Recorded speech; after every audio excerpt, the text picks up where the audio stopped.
everybody, welcome to Paul Ricard for the first of 3 races this weekend in the 3rd round of the Radical European Masters. It's just been 2 short weeks since Will Brown and myself, Ben Evans, were in Spa-Francorchamps, a weekend of changeable conditions. Well, today the weather is not changeable. It's an absolutely glorious day here in the south of France. About 21 degrees ambient air temperature, but there's not a breath of breeze to speak of. In other words, Will, perfect conditions to go motor racing. Undoubtedly, and it's a really fascinating track. The Radical European Masters hasn't been here since 2013, so there's a raft of new drivers here that are experiencing this very, very high speed and quite tricky to get to grips with circuit in the south of France. Yeah, because this is the high-tech test track, the runoff areas are somewhat different, with the different levels of abrasion of tarmac in the at the edge of each corner, and that means that actually the barriers are some way back from the track. So for newcomers, picking out the perfect braking point can be a little bit of a challenge. We've got a very healthy grid assembled once more this weekend, and after the challenges and dramas of Spa, this promises to be, I think, 3 excellent races, as the 3-minute board is shown to the drivers, and our pole sitter, James Abbott, just threads the needle through to the front of the field. And what we saw in qualifying, Will, is that the Spiders were working brilliantly. Yeah, it's a circuit that really plays into the hand of these RXC Spiders with the 620 horsepower twin turbo V6. So a really high speed circuit that suits this bigger car, slightly more powerful than the older SR8 RXs. And yes, sure enough, we saw James Abbott putting it on pole by 0.2 of a second from Alex Capardia.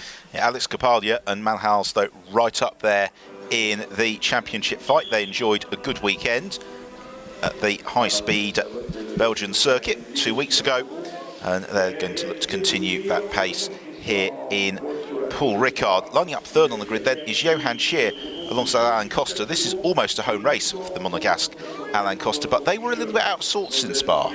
Yeah, they certainly didn't show the pace that they've displayed at the opening round in Estoril and towards the tail end of last season. But yeah, I would think they're going to be right up in contention. Scheer's the circuit pro here. He's very, very well experienced with the twists and curves of Paul Ricard. So yeah, I'm sure we'll see them at the sharp end. And then 4th on the grid, we have got Philippe Payot and Jacques Villard in the SR8 that they're sharing, and it's Philippe who's going to be starting the race in that car. We've got possibly somebody who's lost their engine at the back of the grid, just 1 or 2 marshals running around, clearing drivers away. In terms of title leaders, James Littlejohn, Tony Wells, they're starting a little bit further down the order, with Tony having qualified earlier on. They are in 8th place, it's the outside of the 4th row. Yeah, so James Abbott just making his final preparations there, and likewise for Alex Capardia, a driver who's actually incidentally celebrating his birthday today. Excellent. Do we wish to say how old he is? If I knew, I'm afraid that's not a figure I've got to hand. We'll take a punt and say 25. As Johan Scheer lines up in 3rd. There is Johan, the white helmet. And that is the last of the pictures we'll get from the grid. You can see the cameraman making good his escape. Here is how they're up in full, with James Abbott and Alex Capardia then on the front row, then Johan Scheer and Philippe Payot, Jamie Constable and Mike Cantillon, then Andrew Ferguson and Tony Wells, John Corbett and Marco Cenchetti, Stuart Mosley and Jim Booth, and Jim was very, very impressed with in Spa. Then Philippe Muffat and Yanni Herpier, Elliot Goodman, Konstantin Kugayev, and then Talal Bin Laden, who completes the field. As ever, there's 2 classes. There is the Masters class for the RXC Spiders, and the SR8s. There is the Supersport class for the SR3s. And it is going to be, of course, a rolling start, and then 60 minutes of action. The cars about to go off onto their formation lap. But as ever in the Radical European Masters, Will, it's the mid-race pit window where the element of strategy starts to come into play. Yeah, as we've seen so many times, because of that mandatory pit stop and the driver change of course for the 2 driver teams, with it effectively being a blind ballot as to who will start each session. We have pro drivers and amateur and the gentleman drivers mixed up through the field. So what you'll find in the latter stages of the race, where you've got pro drivers jumping in maybe further down the order than they expect to be, they'll be fighting their way back through the traffic, and that'll make things really interesting. Caught a glimpse there of Mike Cantillon, who we saw a few weeks ago in the Monaco Historic Grand Prix. Then I understand he's done the Mille Miglia in the intervening period, and basically having a very nice time, I'd suggest. Yeah, as Jamie Constable just in front of him there on the grid as well. So they're real good friends and very strong rivals, but driving partners all the way back from the days of, I think they were Caterham races to begin with. But yeah, a lot of experience in the SR8, and then last year in their RXC Spider V8, and then they've just taken delivery of these two new cars. They're two new cars to the grid. This is the new carbon-bodied RXC Spider, a little bit lighter than the standard gel coat car, but the same power plant. So yeah, it'll be interesting to see how they go through this race. A little bit of a glimpse there further back. Konstantin Gudkayev in the car that he shares with Ivan Lukasevich. And the pair of them actually making a very impressive Radical European Masters debut in Spa. Cars coming down the Mistral straight. This is almost the iconic Paul Ricard shot, but then we have got the chicane midway down the straight. It's a good overtaking opportunity before they come out of the chicane and on towards the Courbe du Cygne. Yeah, there really should be no difficulty with overtaking at all here, really. It's a really wide circuit, but yeah, one of the great challenges, particularly for the drivers that have not been here before, is that there's very few reference points in terms of your entry into corners, apex and exit point, because the tarmac aprons are simply so wide that you've really got to be very careful in picking your line through the corners. So that is the exit of the chicane. Then it's the run down to the Courbe du Cygne, which used to be one of the most terrifying corners on the Formula 1 calendar, mainly because it was approached a very, very high velocity without that chicane. But even with the addition of the chicane, it's still a pretty formidable challenge. And to pull off an overtaking move at this corner as well is always a real badge of honour for these drivers as they swing through the sweeping downhill right-hander. And then the road does just fall away a little bit more into the double right a little bit further on. And again, we've seen plenty of overtaking successfully and less successfully undertaken here over the years. Because it's a double apex corner, sometimes there's a gap to the inside which disappears. Yeah, as you see Alan Coston there just waiting pensively for the rolling start. I'm sure he'll be looking to make amends for what was a difficult Spa weekend for them. But yeah, as you say, it's a circuit that as recently as 1990 held the French Grand Prix here on and off, and you know, possibly making a return in future years as well. But yeah, these are conditions that are very different from the last time we visited. It was pretty horrendous weather. In fact, the rain and the fog made driving very, very difficult. So I'm sure anybody that was here on the previous visit for European Masters will be grateful for this really high temperatures and high track temp. I didn't mind it too much in 2013. It's warm and dry in here anyway. It certainly wasn't in the pit lane. The cars formed up behind the pace car, ready for the rolling start. Thank you very much for joining us in Paul Ricard this weekend for the third event of the season for Radical European Masters. This is the 7th race of the year. It's the pack all bunched, ready to go. Their way through this technical third and final sector of the lap as they squirt out to the final right-hander. James Abbott, Alex Capadia, they can see the red lights on the gantry. When they change, we'll be racing once more. Field roll down, start and finish straight. There you can see, shimmering through the heat haze, the red lights. The field already beginning to fan out. Mike Cantillon certainly ready to anticipate the start. As away we go now. The lights go green, and it's a charge down towards turn 1, in particular the Spiders looking for a little bit of space, and it's Abbott who takes the advantage. Capadia swings into second, third is Johan Scheer, up into fourth has come Cantillon, also flying and running wide, Marco Ciancetti, and it's been a good start as well from Talal Bin Laden. He gains a couple of places towards the tail of the field as already Johan Scheer applies the pressure to Capadia. Jamie Constable has a big lock-up as he tries to stand the pressure from Philippe Payot. Yeah, already Cantillon's able to gain a place and leapfrog Constable there into the first corners, as we saw Ciancetti taking evasive action as he was squeezed out into the first corner. It's not been such a good first couple of turns for Andrew Ferguson. He has been shuffled a little bit and is about to be passed by Stuart Mosley, or not, as they now come on to the first half of the Mistral straight, and this is the opportunity for the Spiders in particular to stretch their legs and ease clear. In second place, Capadia's mirrors being filled by Johan Scheer as Jamie Constable looks to start the move on Mike Cantillon. Cantillon sees Constable to the inside, moves across, claims the racing line. And we've got Payot, then we've got Tony Wells, and he's got Jim Booth and Andrew Ferguson behind him. Then into the Supersport runners on the course, it's Ciancetti who's to the fore of that class. Yeah, you have an excellent demonstration here of just the sheer speed of these V8 and V6 powered cars. I mean, to give you an idea of the performance through the speed traps this morning that the top cars were doing in excess of 265 kilometres an hour. It's 165 miles an hour, and that's not even the fastest part of the course. Yeah, so basically 100 miles an hour quicker than we will ever have gone on the roads in the United Kingdom. Into this technical section towards the end of the first lap, and what's going to be really fascinating for me, Will, is just how much the drivers and the Spiders are able to manage their tyres. It's a circuit with a lot of long radius corners, which therefore can increase the tyre wear. But if the Spider drivers can manage it, they've got these long straights, they're going to be able to give them that buffer over the SR8s. Yeah, that's absolutely right. Although it's the other thing we have to watch as well, and I know the guys were looking at it this morning, was of course there's a long time on full throttle here, and with it being such high ambient temperature, it's that's going to hurt fuel consumption as well. So I would think these guys to be taking quite a lot of fuel in the pit stops, and that might affect those pit stop times. Yeah, particularly as a lot of the teams will have learned at Spa when they were maybe a little bit too aggressive with the refuelling strategy, which led to several people running dry late on, as Cantillon and Constable are busy doing battle over 4th and 5th position. It's now Constable who has elevated himself up ahead of Mike Cantillon. Here's the battle at the front of the field, meanwhile. Capadia just behind James Abbott. Then we've got Johan Shearer in 3rd, Jamie Constable in 4th as Capadia swarms on the tail of Abbott. You really get the great illustration there of the difference between the Spider and the SR8 as they then head on to the Mistral Straight, and this is where James Abbott should be able to stretch away from Alex Capadia, and that's exactly what happens.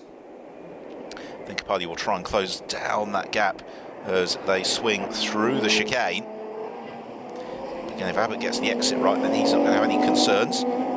Constable still leads Cantillon in the fight for 4th and 5th. Jeremy Constable gets onto the podium. Does he get promoted to sergeant? I'm just looking here as well. I'm just wondering if Pio is possibly coming back into contention now. It looks like he's just dropped off again. Again, you really see the indication there. Pio was right on the tail of Cantillon coming into the chicane, but you look at how much of a fresh air space he's grown in that last couple of corners. So this is really the only section of the circuit where there is any elevation change to speak of as they swing downhill, and then it's the slight climb uphill through technical section. And just bearing out what you were saying, Will, on the formation lap, you can see in particular Mike Cantillon is just struggling for consistency with turn-in points. Yeah, because the circuit is simply so wide, and in a few places, you say this is one of the sections where the track does drop away slightly from you. So actually judging your apex point at that side there, look how close Capadia is now, as he's really been able to close up in that last sector. But yeah, it's a circuit that if you're coming here for the first time, it just takes a bit of time to really find and quite a few of the circuits there's more than one line as well, which is a little unusual. But it makes for varied racing as Abbott, as he backs up Capadia, it's giving Johan Shearer the chance to close up, and because Constable and Cantillon are busy battling amongst themselves, they've slipped to a couple of seconds adrift of this leading scrap. But now that's really interesting, isn't it? That run sort of from turn 2 down to this section, turns 3 and 4. Abbott, even though it's not quite as straight, was still able to stretch away from Alex Capadia. Yeah, real cat and mouse going on, and as we saw in that last lap, pretty much equally matched. I think it was just 8/10 in it. Capadia just marginally quicker than James on the last lap, but yeah, it's a real sort of indication of the relative merits of the two models. And Abbott setting, in fact, the fastest first sector of the race on this lap, and it means that Capadia, part of him's trying to attack James Abbott, part of him's also just seeing what Johan Shearer is doing, and this is still very close in these early stages. The top 6 cars covered by just 4.9 seconds, which is going to bring the element of strategy very much into it. Tony Wales, by the way, is 9.5 seconds adrift of the race leader James Abbott as they swing into the Courbe du Cygne. Just listening to Mike Cantillon on the throttle, trying to just keep it nicely balanced, nice and smooth and consistent. As here is a replay, Andrew Ferguson to the inside of Jim Booth. They've both been passed by John Corbett, and that was a smooth move on Booth. Yeah, really nice manoeuvre. You see, look at that, got it hooked up perfectly, and runs out quite wide. That, of course, leaves Jim forced then to sit hooked to the inside, and then he's on the outside for the second part of that complex. As Capadia looks at the inside of Abbott into the final corner and almost forces the mistake. Abbott, but looks like he's gathered it up pretty well. I think Alex Quinley knows that this is his best opportunity, isn't it, to get in front, is just try something a little bit brave, trying to dart away past Abbott. And fascinatingly, between the pair of them, it's only 0.08 of a second difference in lap speed across the lap. I think the big difference is, though, that Alex isn't moving around at all, and nor is Johan Scheer, and I just wonder if that means they're going to be able to look after their tyres a little bit better. Yeah, I'm just wondering if perhaps he had a bit of a moment on that last lap, because he looked noticeably closer than he had done before, and he's just dropped off this pairing again. So there's, but I mean, they're so close to call at the moment, isn't it? There really is nothing between them. I think there's also a view that Johan Scheer would take, which is I don't need to get involved in this fight. If I sit there, preserve my tyres, use the slipstream to conserve my fuel, it could potentially mean taking a little bit less fuel in the pit stop, and it gives Alain Costa more to work with later on in the race. Yeah, you could see this race coming back to them, couldn't you? Meanwhile, in fourth position, Jamie Constable closing up on the straight as well. He is very much part of this scrap as well. He was only 2.8 seconds adrift of the lead at the end of the last lap. Oh, Johan Scheer, big all that talk of smoothness. Yeah. He'll have felt that. Again, Abbott builds that buffer over Capadia, but then Capadia can use the final third of the lap to close right back up onto James Abbott. And talking to some of the drivers earlier on, Will, it's such an unusual circuit here at Paul Ricard, because the technical sections are almost equal in length to the straights, and therefore getting the right setup is really tricky. Yes, yeah, and it's again, in terms of driving style, it's not a circuit that I would say sort of has a natural rhythm like some circuits do. It's it's a bit like when you go to Alton Park. It's very much a lap of two halves, and getting your head around that can often be tricky, and that's obviously one of the big challenges of this place. So now we see big dive by Capadia there onto the inside. Is it going to be a run? No. Once again, Abbott closes the door. So this is quite interesting, isn't it? Because Colin Noble will take over from James Abbott, is a quick driver, but they are staring down the barrel of 80 success seconds in their pit stop, or rather the stationary time is 80 seconds. And Capadia and Alos, it's 90 due to their consistency. Now, what about Johan Scheer and Alain Costa? Well, they gain 10 seconds on the rest of the James Abbott, 20 seconds on Alos and Capadia, and I think that's possibly why Johan Scheer doesn't feel the urgency to get too involved in this fight just yet. No, if he can keep with this leading duo, then obviously he knows that he'll be able to leapfrog them in the pits, barring any issues. But he's quite wisely sitting in the trail of these two cars and conserving tyres and fuel, and I think as well there is a possibility that he knows that he can scoop something up should either of these guys run wide. Oh, and that very nearly happened. James Abbott flings the car into the chicane. And again, because of the circuit width, there's another big bite to curve for Johan Scheer. The drivers can experiment with different lines, different approaches. I think, though, the key for James Abbott is the exit speeds, isn't it? Because the more momentum he carries out onto the straights, the more he can stretch away from Alex Capadia, and that's been a very successful tactic on this occasion. Here's another look at it. Big four-wheel drift there, and gathered it up just in time to get the lock on back for the reverse. But as you say, and particularly on the run onto the Mistral, it's absolutely crucial that you get plenty of exit speed, because that really has the biggest impact on your lap time overall of any part of the course. Now Capadia doing his moment of chasing through to the final stages of this, the fifth lap of the race, and is he going to be close enough to have a little bit of a nibble to the inside line? No, he's not. So that's probably advantage Abbott this time around. It's like a high-speed game of chess, this race. There in fourth place is Jamie Constable, fifth is Mike Cantillon, sixth is Philippe Payot, seventh is Tony Wells, Marco Ciancetti leads the Supersport class from Stuart Mosley and Elliot Goodman.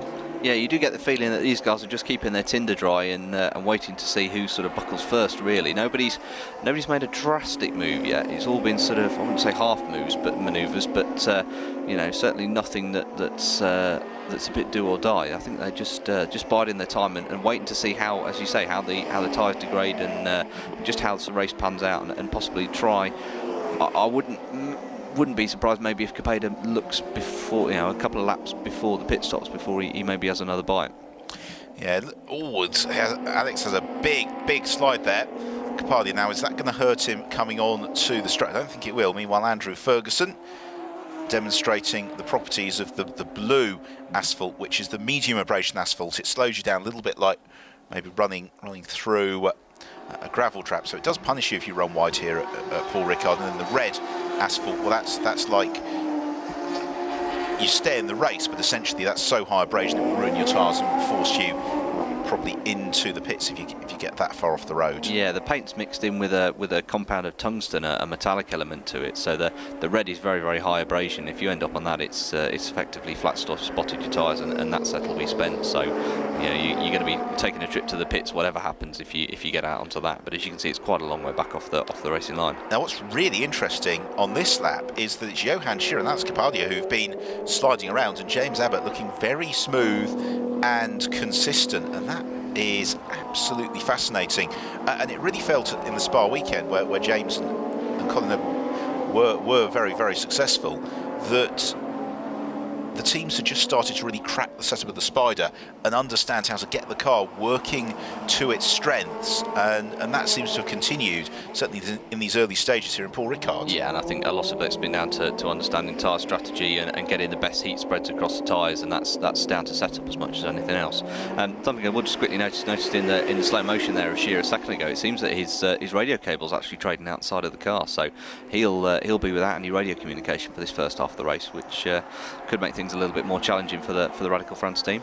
Yeah, except that I'd imagine their strategy is fairly well set, which is to come in at the last possible moment in the pit window to hand over to Alain Costa. In fact, with the exception maybe of James Abbott, who we'd expect to see coming in exactly a mid-race distance, both Capadia and Scheer are going to stay out a little bit longer, as Jamie Constable has really slipped back suddenly in 4th place. He's now 6.7 seconds off the leaders, but Jamie Constable, again, with a very short pit stop ahead of him, he's not carrying any success seconds. And so, if he stays within 10 seconds lead battle here, Jamie Constable could well be in with a shout of a very good result later on.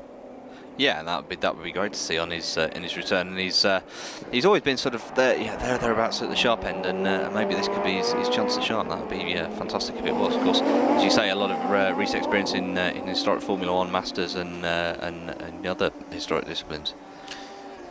Along the Mistral Straight. Now, this lap seems to have been a little bit better for Alex Capadia in relation to James Abbott. I just wonder if Capadia is going to be close enough to have a crack at finding a way past James, because he's appreciably nearer to him quite early on to this technical section. He forces James Abbott to slither a little bit wide. He goes for a move, tries to hold it tight. The car runs out of traction. The aerodynamic grip, you can see something breaking away. See just how close and hard these guys are pushing for that to happen. You're really right on the limit of adhesion there, and it's a very high speed corner. Of course, these cars have a huge amount of aerodynamic grip, but yeah, he did well to hold on to that. And James Abbott just understeering a little bit on this occasion, and he's going to have to defend into the final turn from Capadia. No, he's not, because Alex has got Johan Scheer snapping at his heels as well. And now here comes peak frustration for Capadia, because Abbott should stretch his legs, and in fact Johan Scheer draws alongside Alex Capadia as they run along the start and finish straight. They flash past us in almost a dead heat, 7 thousandths of a second between the pair of them on the line. Who's going to claim the line into turn 1? It is Johan Scheer, who gathers second position, and after Alex Capadia did all the hard work to reel James Abbott back in, it's Scheer who benefits. Yeah, what a change of fortune. You saw them all get shuffled up and bunched up on the entry into the start-finish straight, and yeah, that's funny actually, because looking at the straight line there, it looked like Capadia had the legs actually. But now Abbott, he just seems to be fighting with a little bit of understeer that's starting to come in. I wonder if he went out maybe a little bit too hot early on, particularly in the way that Jamie Constable just decided to back off his pace a little bit. And now Abbott really hoping that, again, the run down the Mistral Straight is going to buy him that daylight that he needs over Johan Scheer. Scheer, meanwhile, has got Alex Capadia looking to light the move into the chicane. Capadia draws the inside line, and with a slingshot from the slipstream, he should find a way past. Indeed, he does. Scheer looks to fight back almost immediately, shows himself to the outside, nothing doing. Now gets touched right underneath his rear wing. So they run towards Courbe de Seine. We're going to see something very, very brave from Johan Scheer. Contemplates, thinks better of it, swoops through.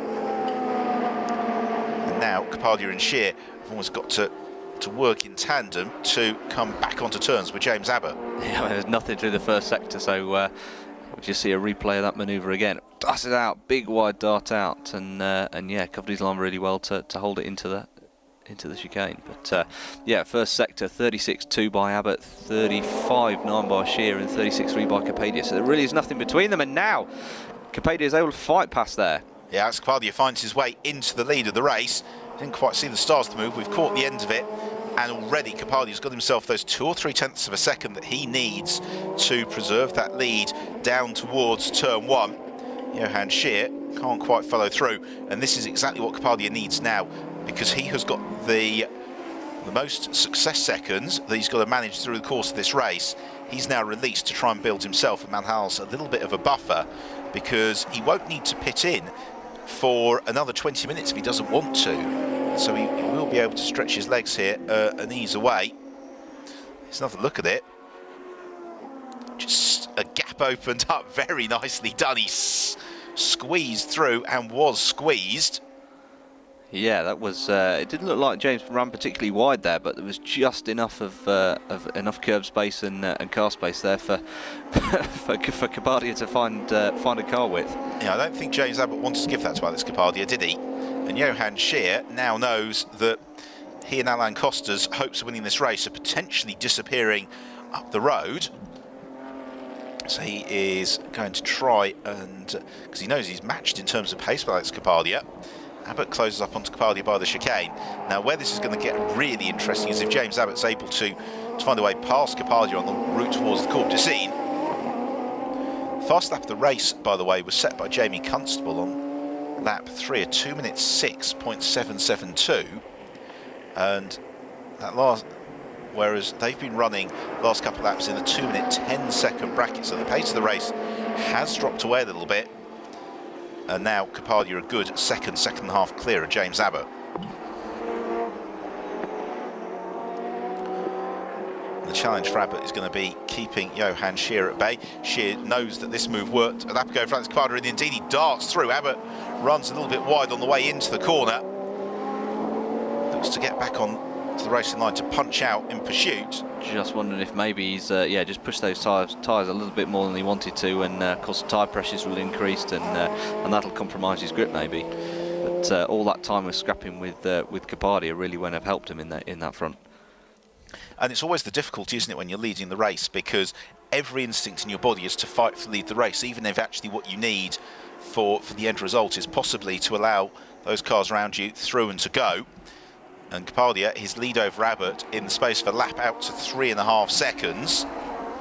But strategy-wise, this is still looking very positive for Johan Shear and Alain Costa, and still James Abbott and Colin Noble, all things being within the pit stops, will emerge ahead of Manhal Alos. Yeah, and you would certainly say that Noble is more than a match for the pace of Manhal. So yeah, this is it's certainly going to be a fascinating finale to the race. I think these three pairings are very equally matched, and the way that they are on the track at the moment means that they're going to be right together at the end of the race. So we're exactly at 1/3 race distance. Alex Capaldia, our race leader. Johan Shear is second. James Abbott third. Jamie Constable fourth. Philippe Payot fifth. Mike Cantillon sixth. This man, Tony Wells, in 7th, John Corbett is 8th, Jim Booth is 9th, Andrew Ferguson in 10th, then Stuart Mosley leads the Supersport class now from Marco Cenchetti, Yanni Herpier, Elliot Goodman, Konstantin Gurkayev and Salal Bin Laden. So that is a quick run down the order of Tony Wells and James Littlejohn. Well, this is going to be a tough race for them to get anything from. They have got reasonably chunky amount of success seconds to look forward to in the pits, and Tony has now slipped 23 seconds adrift at the lead of the race. Meanwhile, Jamie Constable has got Philippe Payot in pursuit, and that means that Philippe, off camera, has found a way past Mike Cantillon. Indeed he has, and in fact he's pulled 6 seconds clear of Mike Cantillon, so that happened a few moments ago. And great to see Philippe back in the championship. Yeah, as you alluded to, we've got a couple of new SR3 racers here.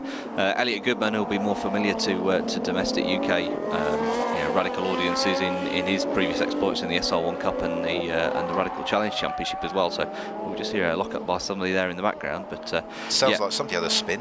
Yeah, did indeed. Just look to the screen, see if somebody's disappeared off camera. But yeah, Elliot Goodman. So he's reasonably 3 or 4 seasons now in domestic racing, but that's his first debut in the European Masters. So great to see him here. And again, Talal Bin Laden, he was on the sidelines at Spa, but again very excited to race here this weekend. And sure enough, here he is. Alex Kapadia was caught by 0.2 of a second by Johan Scheer last time. His lead is 2.9 seconds. That is possibly the spin that we heard. Mike Cantillon has gone around and is looking to get that car fired up, and hopefully he will, because otherwise we could be looking at a safety car intervention. Little flash there. I'm just wondering if he's just there we go. There we go. Yeah, so just a moment there just to recycle the electronics, and but that has rather cost him his, well, certainly any hopes for a podium. Yeah, as he sure enough drops down to 12th. Kapadia navigating the chicane midway down the Mistral Straight. His lead over Johan Scheer is being pegged by Scheer, and Scheer is doing this in the knowledge that in terms of success seconds, he, if it stays as it is, should feed Alain Costa out with an 18-second lead over Manhal Alos, which is it's going to be absolutely fascinating, because Manhal typically is a little bit quicker than Alain Costa, but 18 seconds over about half a race distance is quite an exam question. Indeed, and particularly as this is Costa's home circuit, of course. A monogas driver has a lot of experience here, so I would think if he was going to do well anywhere, this should be his moment to shine, really. So as you say, there's really very little between them. Kapadia, having cleared James Abbott, is now just able to get the hammer down. It's not quite on the pace that was set earlier on for the fastest lap of the race by Jamie Constable, but he's had another good lap in clear air. You can see Talal Bin Laden, in fact, just in front of them. That's going to be the first bit of traffic they're going to encounter. And on that occasion, Johan Scheer was quicker, but only by 0.04 of a second, so they are very evenly poised. Meanwhile, Jamie Constable and Philippe Payot trying to come back towards James Abbott, and they are actually catching James to the tune of a second or so a lap, which I think corresponds with your theory, Will, that possibly by having to fight for the lead like that, James has just overheated the tyres and it's got it out of the right operating window for the tyre pressures they set. That's it, and yeah, he's in that difficult, sort of situation between a rock and a hard place, because he can't really afford to drop his pace off and let the tyres come back to him and cool a little, because of course these guys are still catching him regardless. So he's got to kind of press on and make do with what he's got until they can get to the pit stops and adjust them accordingly. Payot chasing Constable in the fight for 4th and 5th position. We are seconds away from the pit window opening, and just to explain, when the pit window opens, the drivers have to go past the board hung from the race control gantry saying pit lane open before they can pit in. So really, it's going to be about 4 minutes from when the pit window opens to when some of the drivers can pit in. Oh, and a big lock up there for Constable, and he'll be staring at a flat spot there. That was a long time on the brakes before releasing. Yeah, if that isn't a flat spot, I don't know what is. No, absolutely. As you were saying, they've all got to pass the pit open board. And one of the things about the Paul Ricard pit entry here actually is it means you can stay out really, really late, because as you come onto the final corner, unlike some circuits, you can see the pit board very clearly as you come towards the pit entry. So it at least gives you on that final opportunity, you can at least see the board that say pit closed and dive in before incurring a penalty. Which quite often means, when we've been here in the past, that you see a lot of drivers hanging out until the very, very last opportunity and then diving in when they can see the pit closed board some sort of 100 metres up the road from them. Well, certainly our expectation as the pit open board goes out now is that Alex Kapadia and Johan Scheer are going to stay out as late as possible. James Abbott might duck in a little bit earlier, possibly, just to get those tyre pressures just. Here's another look at Constable's lock-up. You can see the black lines on the road there. He's been on the brakes for a long, long time now. That's really going to be rattling the fill-ins now. Yeah, what was strange there was actually that having become clear quite early in that he wasn't going to make the corner, that he didn't get off the brake sooner and just let it run through. I think there was a moment of thinking he could see the cones up ahead and was just judging whether or not the space was going to be wide enough for him to pass through. Well, Philippe Payot will have seen that and will know that if not immediately, but certainly over the next few laps, it's going to become a pretty bumpy ride for Jamie Constable, and also one where managing his tyres is going to be even more of a challenge than perhaps it would have been previously, because although the ambient air temperature is only about 21-22 degrees centigrade, because there's no breeze and no cloud cover, and the Paul Ricard circuit is up on a plateau, that the heat is pretty relentless and remorseless, and therefore it feels appreciably hotter than it actually is. Yeah, so a real sapping circuit for the driver here. Although there's quite long straights, it's still pretty physical, and yeah, he's got to be careful. And of course, the problem now with having a flat spot is what tends to happen is every time you brake, you keep catching the same point again and again, which only makes the problem worse. And that's exactly what happened into the chicane on that occasion. It gives Philippe Payot the opportunity to challenge. James Abbott in third position has now dropped 14 seconds back from Alex Capardia. So that starts to make Colin Noble's task just a little bit stiffer. Now, how do Jacques Viard and Philippe Payot compare in pace? We'll find out in due course, but if Viard's able to get on to a similar pace of that demonstrated by Payot, then they could be very good shouts for a podium.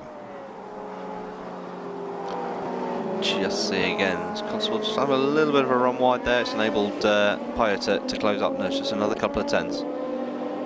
Well, this could be Payot's opportunity, because Constable's going to have to pick his line to find a way past Talal Bin Laden. And in fact, that's very, very good driving from Bin Laden. He just ducks out of the way, but it does give the opportunity for Payot to sneak to the inside of Jamie Constable. Beautifully executed move, as into the pits goes James Abbott to hand over to Colin Noble. Also in is Talal Bin Laden to hand over to Faisal Bin Laden, as Constable closes back onto turns with Payot, but doesn't find a way past him on the run towards turn one. So that is a move made positively now for Payot. He, of course, closes up to third position as a result of Abbott ducking into pits to hand over to Colin Noble. Just wondering there, it was just a look round at the front tyre pressures there as the fuel was going in as well. Yeah, I think a little bit of a debrief, and part of the benefit now with the mandatory refueling is that they do get a few seconds to debrief and decide what they want to do. Yeah, sure enough, and you can see there, you see fuel consumption again, a concern for the SR8 guys. A whole Bowser going in there with the Nielsen Racing team into that Wells Littlejohn car. So that's James Littlejohn, who will take over from Tony Wells. They were running in 6th position at the point at which they ducked into the pits. Here is another look at how it all set up. So Payot was thinking of challenging anyway. Then he has to change line for the Lappery, but he sees a huge gap as actually Constable moved back to the racing line and almost opened the door there for Philippe Payot, thinking there possibly wasn't enough space, because from that angle you don't think Payot's going to go for it, and then he does, pulls the trigger and then completes the block pass on the apex. Yeah, played very, very well by, we just see a replay. Is this a spin from Cantillon? Yes, just a slow speed one there again. Yeah, he does that really well to use the traffic to his advantage, and just at a last minute switch across as Constable was forced across to the left. Frustrating now for Mike Cantillon, as we have got a stop and go penalty for Jamie Constable for not obeying the track limits through turns 8 and 9. And so that's the chicane, isn't it, along the back straight, turns 8 and 9. And I think there's possibly a judgment that he maybe didn't back off enough. Didn't sufficiently, yes, I imagine, yeah, that's right. He didn't lose enough momentum passing through there that he would have increased his gap from Payot. And now that gap is going to increase for him. It's a real shame for Jamie Constable, because he was certainly within the shout of the podium. Meanwhile, this is the fight for the Supersport class lead between Stuart Mosley and Marco Cenchetti. Two very, very capable drivers, and I expect that they've been enjoying this enormously.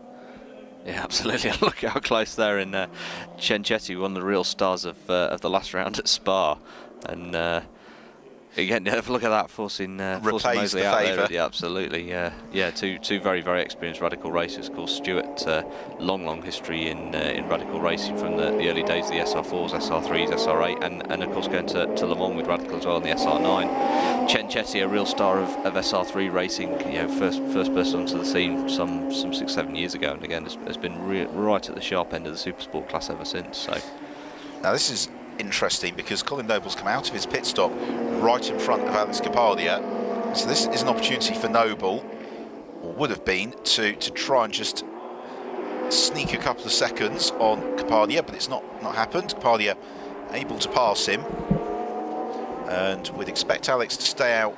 He's probably got time for 2 or 3 more laps if he really wants it, Alex Capardia.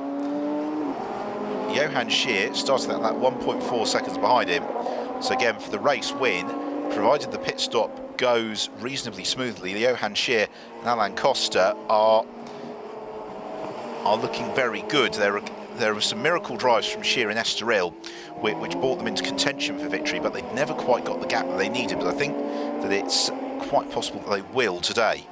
Yeah, now we see again Scheer able to pull past and alongside Noble, but yeah, so effectively this isn't quite track position, of course, because that car's a complete lap down, isn't it? And what that means is that Noble is somewhat obligated to allow Johan Scheer past him. But if Noble can run at the pace of the 2 leaders, then he and James Abbott still got a good opportunity of taking a podium from this one, depending on the pace of Jacques Villard in the final third or so of the action. This is the first of 3 races, of course, this weekend in the Radical European Masters here in Paul Ricard. It's been quite the Grand Tour circuit so far. To start the season, hasn't it? Estoril, then Spa. Now we're here at Paul Ricard. As into the pit lane comes Konstantin Gudkaev. That is Ivan Lukasevich, who will take over from him.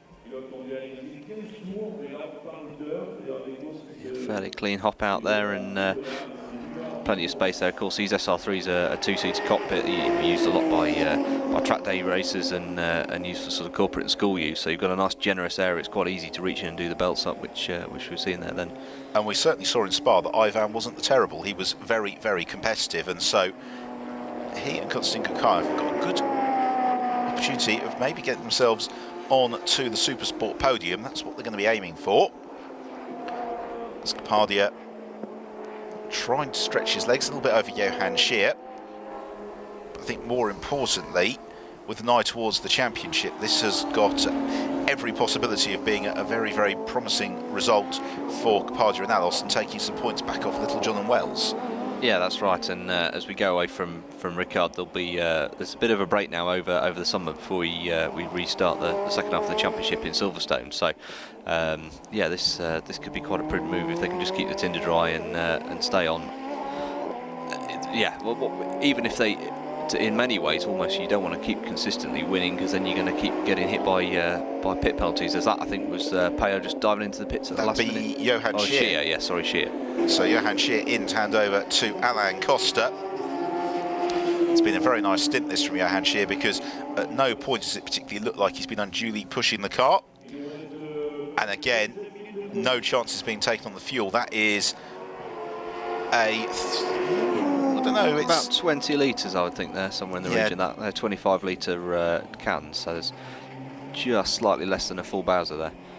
Yeah, that's about 2/3 full, as Capardia now has, for the first time in the race, not got the distraction of anybody in his mirrors, and can just set about running at the pace that he wants. His next target is going to be Ivan Lukasevich, but yeah, and accordingly his last lap there are 2:07.2, so just 2/10 slower than his fastest overall race lap. So you can see that his pace has increased again as he's not having to fight for position.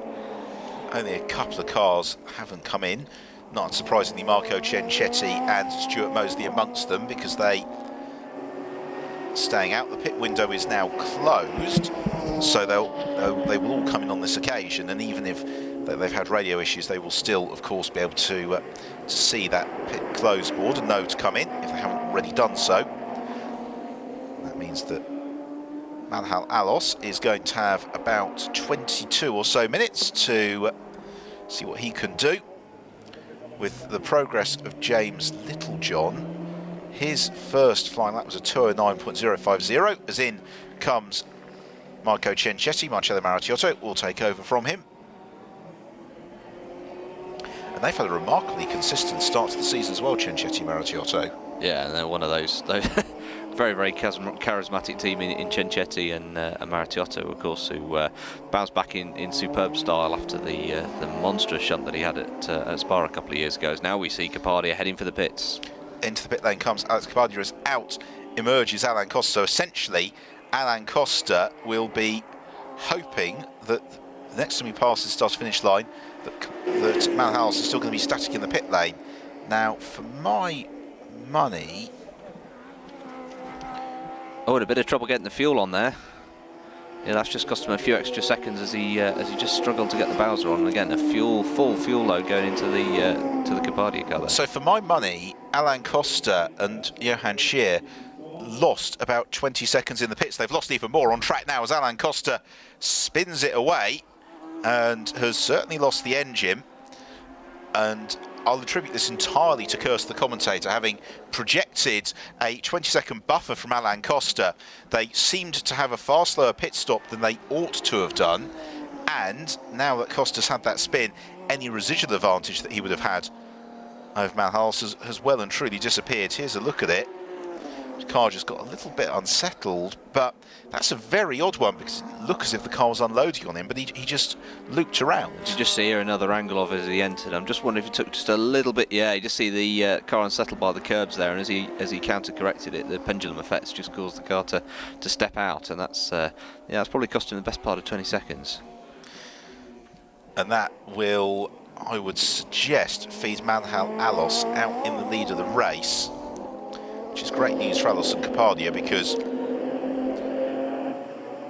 it was a slower pit stop than it perhaps should have been. It was then that spin, but in the background you can see James Littlejohn looming large. Now those dramas start to play into the hands of Littlejohn because he, of the front runners in the Masters class, is really the only pro driver behind the wheel for the second half of the race, and therefore is going to have every opportunity to make up a fair chunk of ground. As through goes Jamie Constable, who still hasn't obeyed his drive-through penalty, or stop-and-go penalty.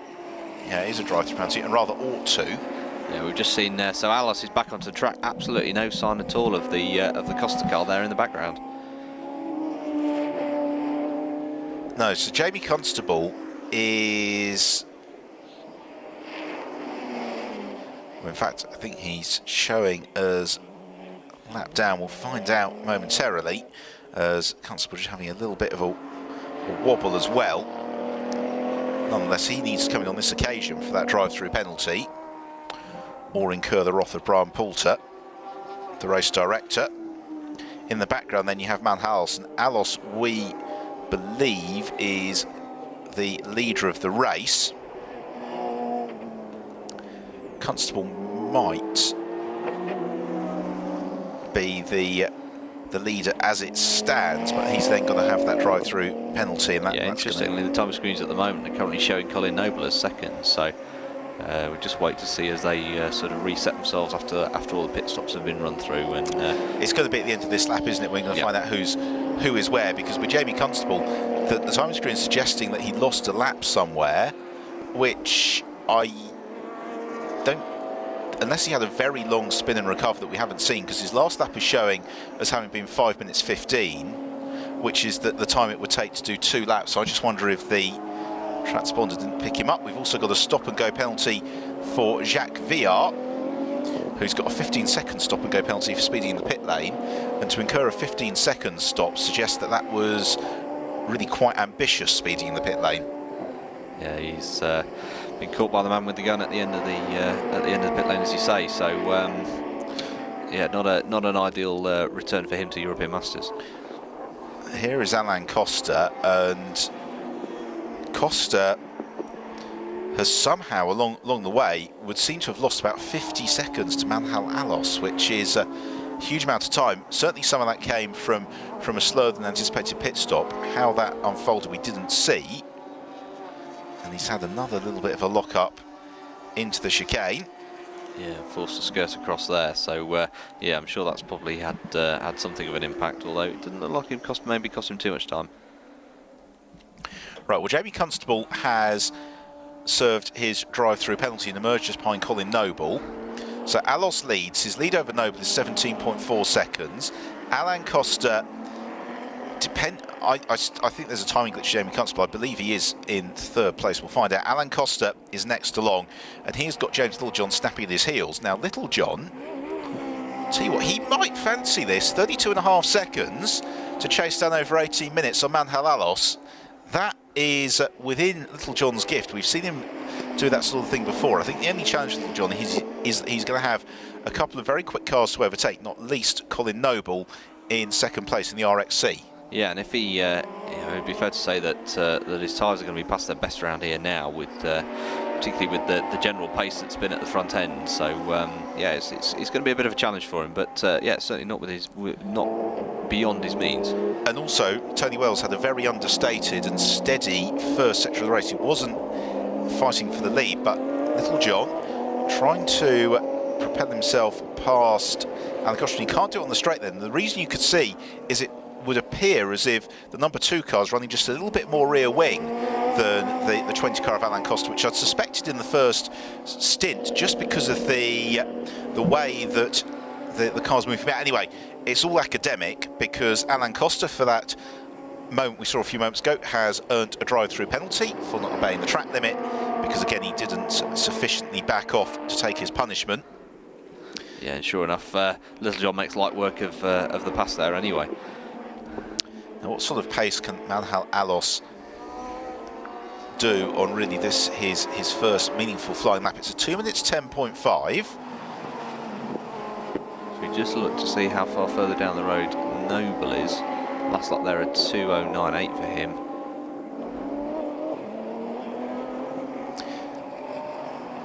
Well, it's a 2:10.1 this time, so he's 16.9 seconds. He's not going to chase that down anytime soon. Next man through is going to be James Littlejohn. We'll await word on what's going on with Jamie Constable and a transponder which doesn't really seem to be wanting to play ball particularly. And Littlejohn does a 2 minutes 9.7, but that was overtaking, so it was only 0.8 quicker than Manhal, and that isn't enough, not with 16.5 minutes remaining. But now Littlejohn is released into clear air, as behind we have got Ivan Lukasevich making the move on Elliot Goodman, and that is for 13th position.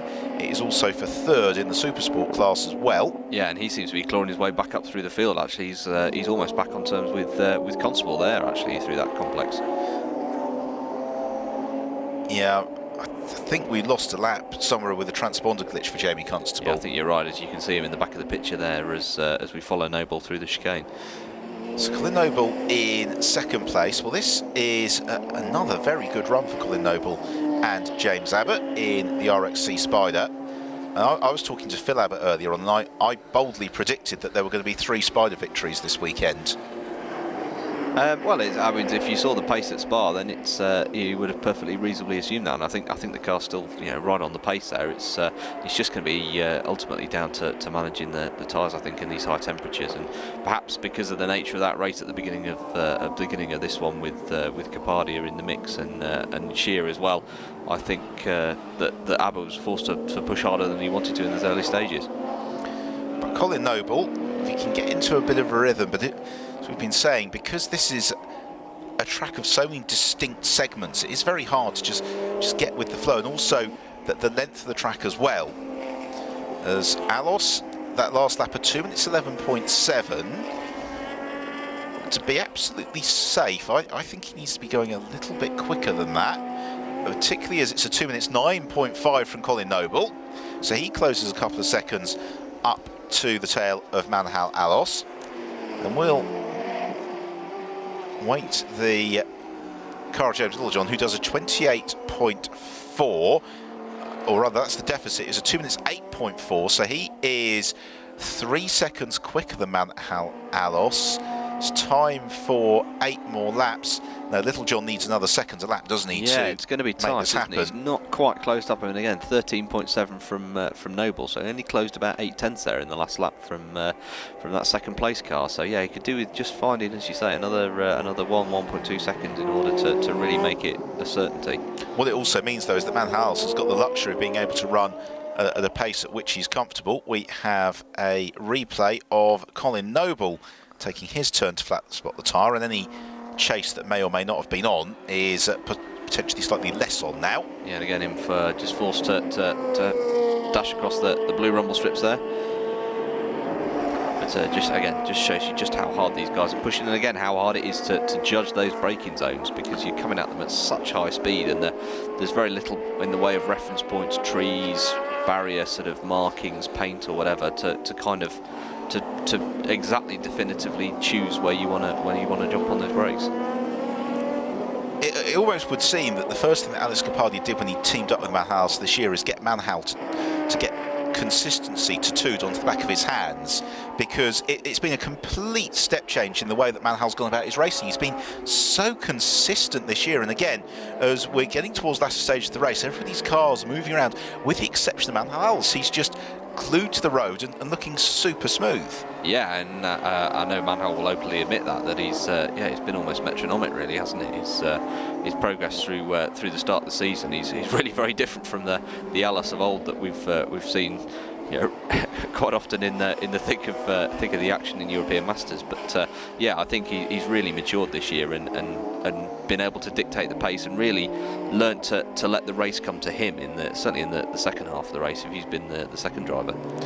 Across the line for James Littlejohn, and he offers us a 2 minutes 9.9, and that rate of capture might not even be enough for him to overhaul Colin Noble. His first target is to pick his way past Ivan Lukasevich.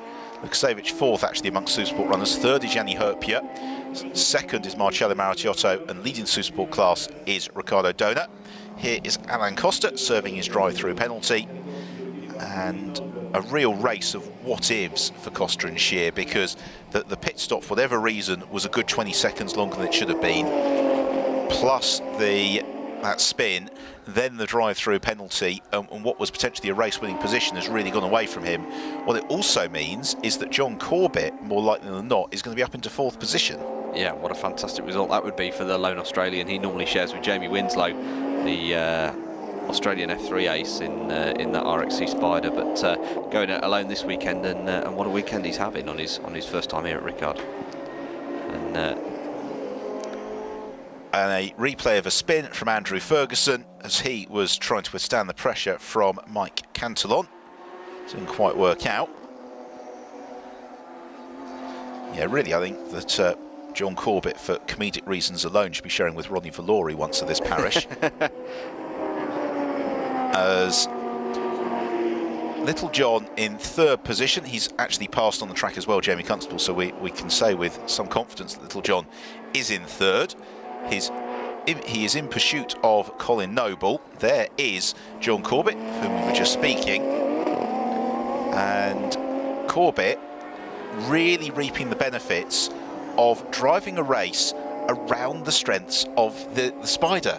And this is what we saw at Spa, and we're seeing it with John Corbett today, is that if they don't go out too hot in the Spider, it's a car that really gives them so much heading into the latter stages of the race. Yeah, and because the car's, you've got power-assisted steering, it's a bigger platform, a bigger tyre area as well. It's not moving around as much at the end of the race. So if you're nice and smooth with it, and you're not hustling it in the same way that you would drive, say, an SR3, you'll actually find, of course, that as a driver you're much fresher at the end of the race, which, when the temperature's as warm as it is today, makes a massive difference to your fitness, and you can be a lot more alert and in terms of decision making and just generally being on the pace. It's what we found is that with the Spiders, that you just don't see the pace dropping off the same way at the end of the race as you used to with the SR8s. Out of the final turn then for Alain Costa, and he will have slipped to something like 5th or 6th position as Manhal Alos is coming onto terms with Jacques Villard. This is to put a lap onto Villard, and that should, well, I was going to say should be a relatively straightforward matter, but of course Villard are also in an SR8, and therefore along the straight it's unlikely that Alos is going to be able to find a way to punch past. It's more likely to be through the twists and turns towards the end of the lap, and Alos has to get his elbows out and darts the inside. There's contact between Alos and Villard. Disaster for Manhal Alos as he tips Jacques Villard sideways, putting a lap. Now, has he picked up any damage? Doesn't appear to be, because it was sort of side-on-side damage. I think the bigger concern for Malhalos is going to be whether or not that has earned him some sort of penalty from the race direction. Just wanted just a little bit of damage perhaps to the that left front sort of dive plane, but nothing too drastic there. But yeah, that was a bit of a strange one. There was no real obvious signs of blue flags that I could see around the circuit, but yeah, that was a move that just didn't really need to take place because they weren't racing for position. I get the impression that Jacques VR possibly thought he was racing for position, which is why he defended so hard. And it's one of those very difficult ones. Alos was committed to a move, VR continued to shut the door and ultimately left both of them with nowhere to go. Yeah, it's but yeah, I'm sure Brian Pilter will be taking a good hard look at that in race control, and we'll wait to see what the outcome of that was. It's also fairly safe to say the team have probably emailed Brian Poulter the Oxford English Dictionary definition of racing incident, just to assist him in his inquiries. Be interesting to get another look at that in a moment or two, as at least the good news is that Alos doesn't seem to have picked up a punch, which was my concern. Here we have it. So he goes to move all four wheels already off the road onto the curb.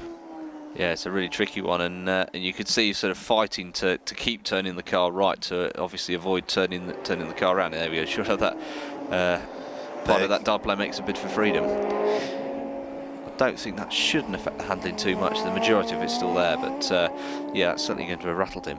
7 minutes to go.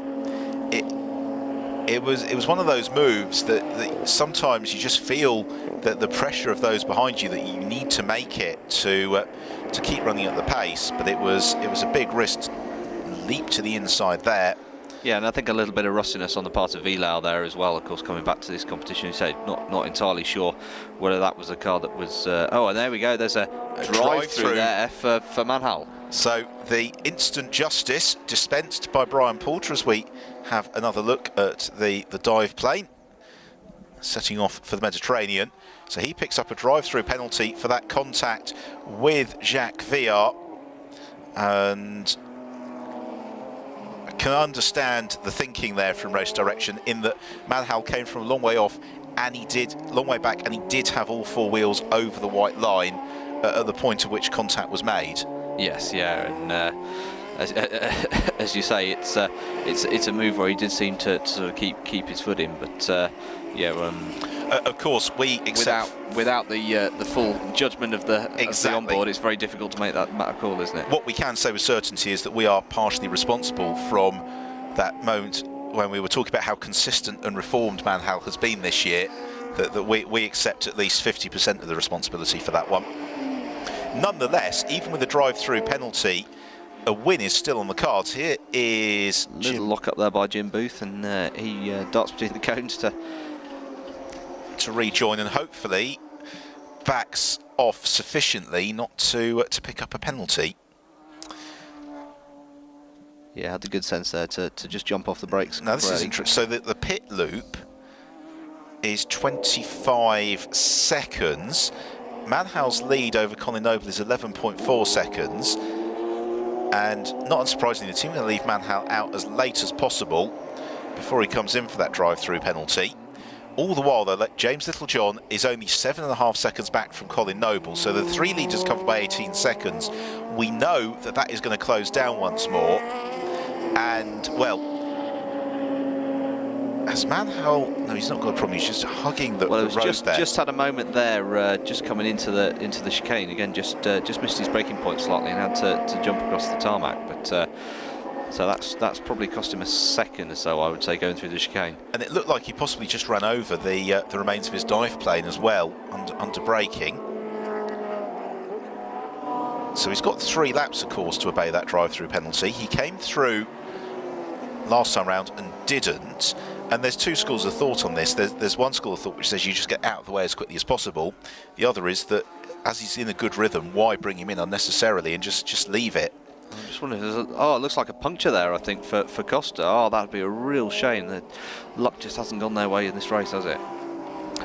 even though we are in the very, very early stages of the championship, you know, sometimes you just get an indication it might be someone's year. And for James Littlejohn and Tony Wells, it's beginning to go that way. Golden opportunity for Costa and Shear to take the win, and pretty much everything that could have gone wrong for Alain Costa has gone wrong. Then looking very, very good for Manhals to take the win. There is now a degree of jeopardy about whether or not that's going to be the case.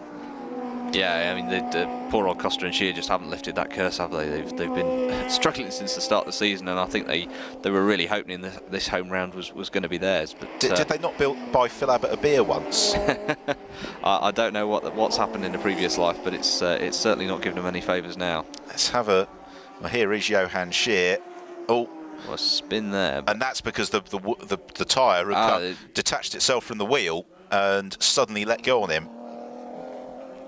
So that means we have got yellow flags covering the Mistral Straight chicane. Now, Manhal Alos, at the end of this lap, particularly if he goes through the pit lane, which he has to do, is going to be starting the final lap of the race. I just wonder if we might be seeing the team about to pull a bit of a Michael Schumacher here. And finish the race by driving into the pit lane. For a drive-through penalty. Well, I don't know exactly what the permutations are that in terms of the International Sporting Code, but you can. What's it now? I mean, the last lap, 6.5 seconds from Noble. I'm not even sure if that'll be enough. No, and also the damage has not. The contact has clearly done something to the car, because Alos's pace has suddenly plummeted to a 2 minutes 14, and Colin Noble and James Littlejohn are closing up onto his tail very, very, very quickly. I think the good news is that Alison Capadia should still get third place from this. I just wonder if Manhal might have the beginnings of a slow puncture or something, or whether or not the dive plane's just really hurt his handling. Yeah, dive plane, or maybe just a little bit of maybe suspension damage. Perhaps it's just meant that the tracking is not entirely correct. But yeah, it's certainly he's not got the confidence in that car they did just a handful of laps ago. They're going to pull a Schumacher, because into the final lap of the race goes Manhal Alos, and he is going to serve his drive-through penalty into the pit lane on the final lap. And Colin Noble, nonetheless, can scent a chance here, but he's now got to find his way past Jacques Viard, who hopefully will be shown some blue flags. But of course, as Noble gets bottled up behind Viard, that gives the hard-charging James Littlejohn, who is only 3 seconds back from Noble and was 3 seconds quicker than Noble on the last lap, a chance to close up. Noble's got to be really careful here. He needs to be clever about the way that he passes Vilar. As we've seen already, that he knows how to defend, so he just needs to box clever here and make short work of getting past Vilar, and hopefully that'll give him the best chance to at least close up in this. Oh, but he runs very wide off the road there, which is going to have hurt him. He needed that really to get the good drive all the way down, and of course now he's not going to be able to pass Vilar into this area with the yellow flags. And James Littlejohn is closing up all the while. It's another big lock up by and he very nearly clatters into Jacques Viard, and that is going to be a comprehensively flat-spotted tyre for Colin Noble. It is also, he needs to back off quite a lot there, Colin Noble. He's managed to find a way past Jacques Viard. He's also, I think he's got a puncture, has he, Colin Noble, because he slows. All of a sudden he's back right off, hasn't he? But it could also be that, and I think it could have been that the tyre actually started to give way on the way in, because Colin Noble is an experienced enough driver and a high enough quality driver not to make that sort of mistake under double waved yellow flags. No, certainly not. As you say, he actually started to brake quite early there, as you saw as he came into the braking zone. He certainly wasn't intending to make a pass, but he's dropped out the shot now. That's a real shame. All expectation, it is looking very likely that James Littlejohn and Tony Wells are going to take victory, because Manhals comes through the final turn and accelerates to the pit lane, where he goes in to serve his drive-through penalty. Alos gets down to the agonisingly slow 60 kilometres per hour. Who is going to cross the line first? And it is James Littlejohn, who does take victory from Manhal Alos, who finishes second in the pit lane.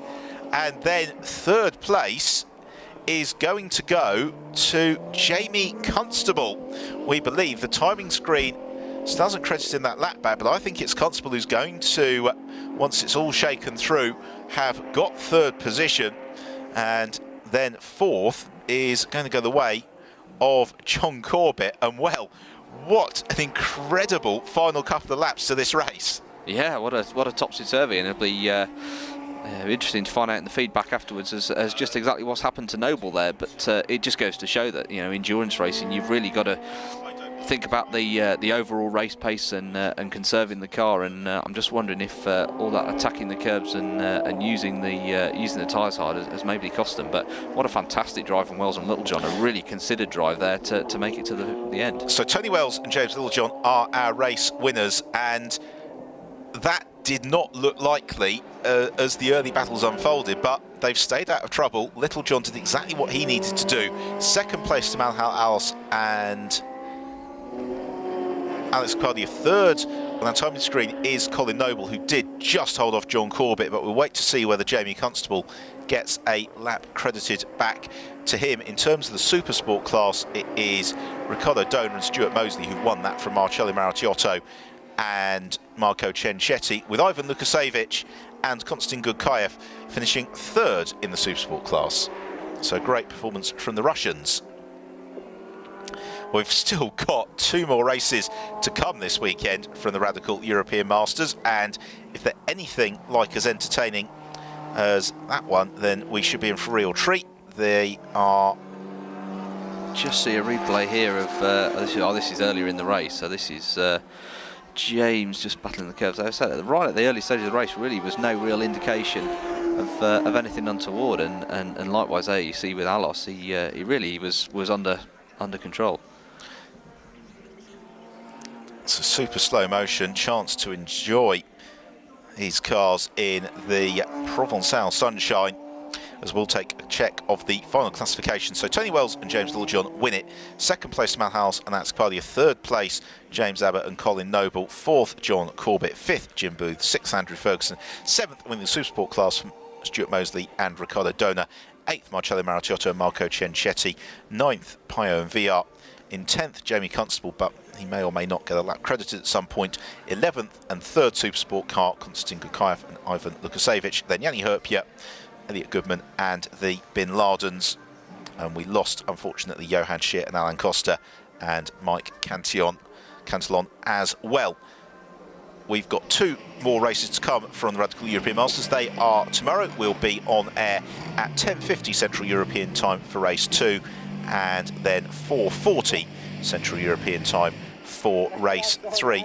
For now, handshake from Littlejohn to Manhal Alos, and really, well, this race showed why the Radical European Masters is such a fantastic championship, because you had that wheel-to-wheel sprint racing earlier on, then you had the strategic dimension, and then you had the endurance factor in the last few laps. Yeah, slightly pensive look there from Manhal, but yeah, you're absolutely right, and what a real sort of race of 2 halves, I suppose you could say. I don't think these guys, you know, they knew they had it all to do to scoop that win, and sure enough, a really mature drive by Tony Wells in the first half there gave Littlejohn all the tools he needed to make it work in the second half. But yeah, I'm sure Manhal will be ruining what might have been there. Let's take a look back then at the highlights of a very, very lively race, because as they charged towards turn 1, it was James Abbott from pole position who took the early advantage from Alex Capadia, Johan Scheer and a fast starting Mike Cantillon. First phase of the race was the super 3-way fight for the lead between Abbott, Scheer and Capadia. Johan Scheer briefly working himself up into second position, but it only took a few corners before Alex Capadia was back ahead of him. And then a few corners after that, Capadia was able to overhaul James Abbott and take the lead of the race. Abbott's car just started to understeer. Mid-stint, it gave Capadia the platform to jump through and begin to pull a good advantage for he and Manhal Alos. Johan Scheer and Alan Costa, however, because they had fewer success seconds than their rivals, were very, very well positioned to take advantage as the pit stops and strategies unfolded. But a longer pit stop followed by a spin for Alan Costa on his outlap saw them disappearing from contention. Then had drama on the last lap. Colin Noble was chasing Manhalos, who had to serve a drive-through penalty, but Noble, having a problem in the chicane, had to back off. It allowed Alos to continue and Little John to chase him down. Little John and Wells, having driven consistently and steadily, climbed their way up through the order. Then at the final turn, Manhouse, having to serve that drive-through penalty, ducked into the pit lane rather than take the checkered flag, and that meant at full racing speed, James Littlejohn was able to take the flag first. He and Tony Wells taking the win from Manhouse and Alex Capadia in second, Colin Noble and James Abbott in third, with Ricardo Donut and Stuart Mosley at Super Sport class winners. A fantastically dramatic race for the Radical European Masters. They'll be back for 2 more races tomorrow. Until then, it's goodbye from Paul Ricard, from Will Brown and Ben Evans. Well, you're lucky it didn't damage the car. I mean, it was only like, you could see like the headband came up.